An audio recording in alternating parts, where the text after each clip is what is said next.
So my name is Raj Salwan. I'm the new mayor. I love Chinese food and I love Chinese culture.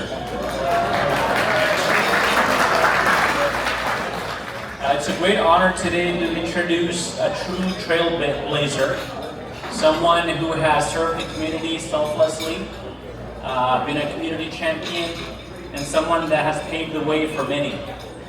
I'm proud to introduce Mayor Lily May, who has been a true champion of the community. And she has not only shattered the glass ceiling and broken barriers, but she's also built bridges. She's created coalitions with many different organizations and groups, whether they're ethnicity or different backgrounds.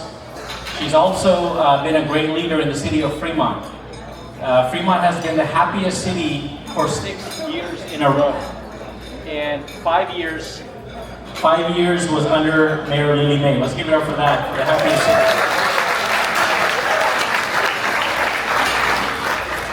We're also one of the most serene cities, and that is because of the wonderful parks that we have in the city of Fremont. And one of the pledges she took was that we wanted parks to be within 10-minute walking distance of every household. So again, it's a great honor to introduce Mayor Lily May, who's been a great leader in education for the city of Fremont, and someone that I look up to. And so she's a role model and mentor for many. And please welcome Mayor Lily May. See, that's the wonderful part, is that hopefully you've got good teamwork. And so that's something I'm really honored to be here this evening to share in the 60th anniversary, and then to also be able to continue this legacy of honoring our students. I know that we've shared a little bit earlier tonight that the members and we are so blessed to have such a legacy. And my daughter is a past recipient. I'm a past board member and a longtime member of South Bay Chinese Club. But I wanted to extend my gratitude to all the volunteers and the members who read all the essays and help make this event happen. It's only with their support that we're able to enjoy this.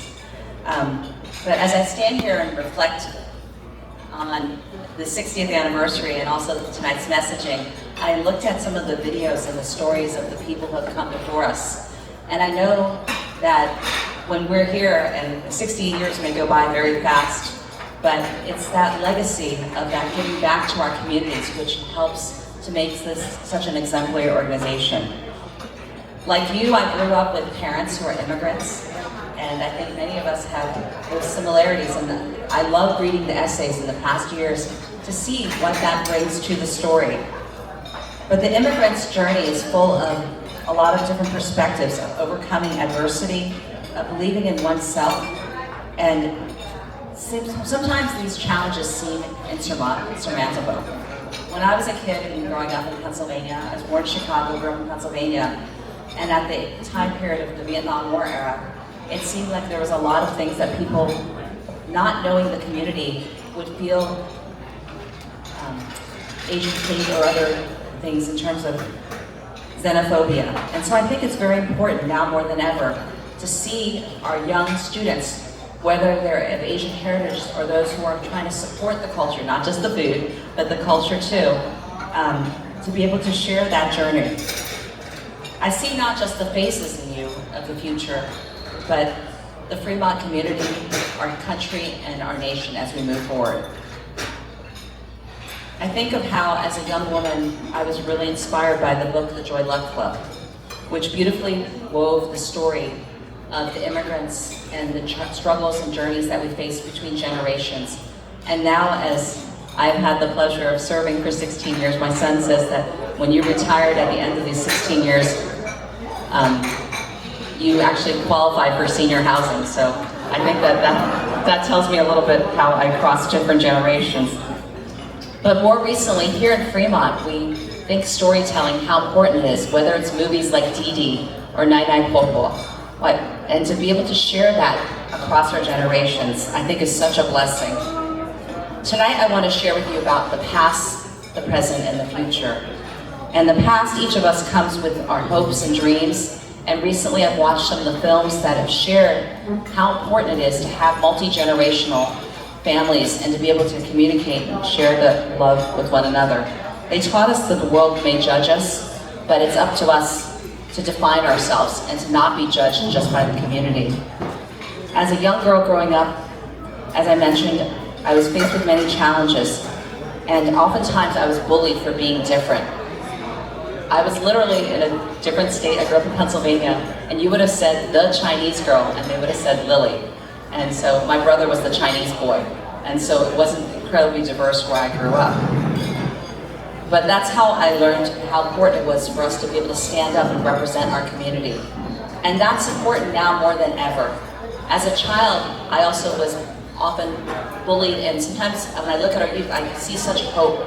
Because when I was a child, for example, I wrote a software in 7th grade, and my mom back then didn't have any babysitting, so she took me to classes. And my teacher actually failed me in the project because they thought there's no way that a 12-year-old could do it. And I have to really thank my mother because she supported me and had faith in me. And so I didn't go full-time, but I started college when I was 12 years old. And so because of that, I was able to have the experiences, and I started working for Siemens when I was 16. So these types of experiences allow me to see the potential in our youth and how we shouldn't just measure people by their age, but by their abilities. So to all the students here tonight, I want to remind you that when you look at experiences, it's not about failure, it's about learning. And sometimes you will be challenged. And that you represent all the hopes and dreams of your parents, our ancestors, and for yourselves as you move forward, and you are the continuation of our fight. I'm really honored and touched to have been able to be the first woman, Asian, and woman of color for our city. But I'm honored more so that I didn't run to be something, but to do something.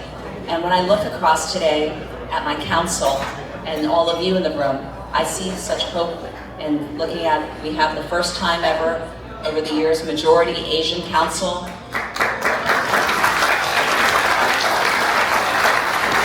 And as Desiree will stay for us, I think I'm also proud to see that we have a majority women council. No offense, Raj, Mayor Salwan.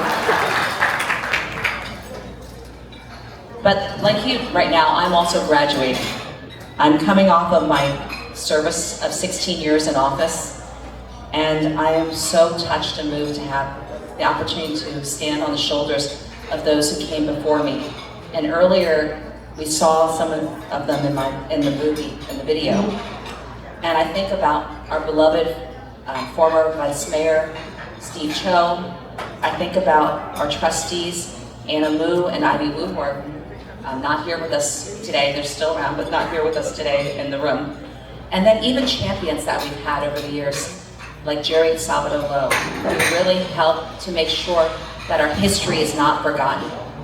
Today we're living in an area where our voices must no longer be silenced, where Asian American experience can no longer be overlooked. But let me be clear that the fight is not over. Just as my parents faced countless barriers as they immigrated to the country, my father came and he had to go to Canada back then because it was shortly after the Chinese Exclusion Act, if you think about that. And many of you will face your own obstacles. And the road ahead will not always be smooth, and you'll have potholes and hurdles to overcome. But what I've learned about through my journey is that it's not the challenges that define us, it's how we respond when we're faced with the challenges, when we're knocked down in life, when we literally are demanded to kowtow, or to how we must stand in these moments and stand up for our own rights and demand equal validation. It's about having the courage to keep moving forward, onward and upward when the world tells you that you need to stop. It's one of my favorite birds in Chinese legends, just to let you know, is the phoenix, because a phoenix rises from its ashes and it's stronger than it was before. So tonight, as I look around the room, as our future leaders in the room, our amazing scholars, I'm filled with immense pride and hope. Years ago, I advocated for Chinese heritage role models, to be included in recognition and celebrations. And at that time, unfortunately, I was ridiculed.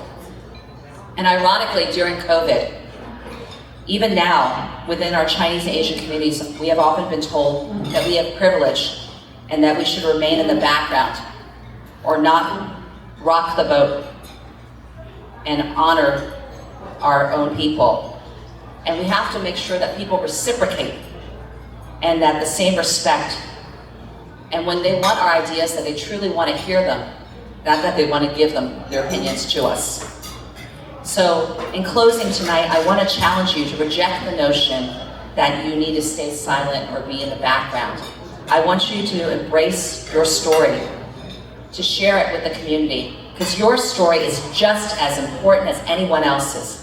We have every right to share our stories, our parents, our own personal journeys, to embrace it and to use it as a foundation for your future success. Remember, you're not just doing this for yourselves. You're doing this for the generations that will come after you. You're setting the stage for a future where all voices, especially those who have been marginalized, are heard, valued, and respected. As you prepare to start your next journey, I want to leave you with one more powerful thought. Your future is not just about events that are waiting to happen to you. It's something that you have the power to shape.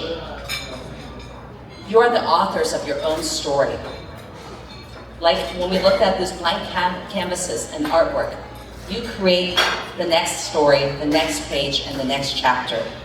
On the 60th anniversary, let's honor our trailblazers who have been able to pave the way for our successes. Let us celebrate the sacrifices that have been made and the strength that it takes and that runs through our veins. And as you continue your journey, and we saw in the videos of all the students that came before, your story is important, your voice matters, and know that the future is waiting for you to shape it. Congratulations to all of our scholars, the parents who supported them, the teachers, the counselors who have guided them, and all the volunteers and people who will love and mentor and support you in the years to come. I wish you all blessings of health, hope, and happiness, and to remember that if you have to pick one thing in the world to be, please be kind. Thank you.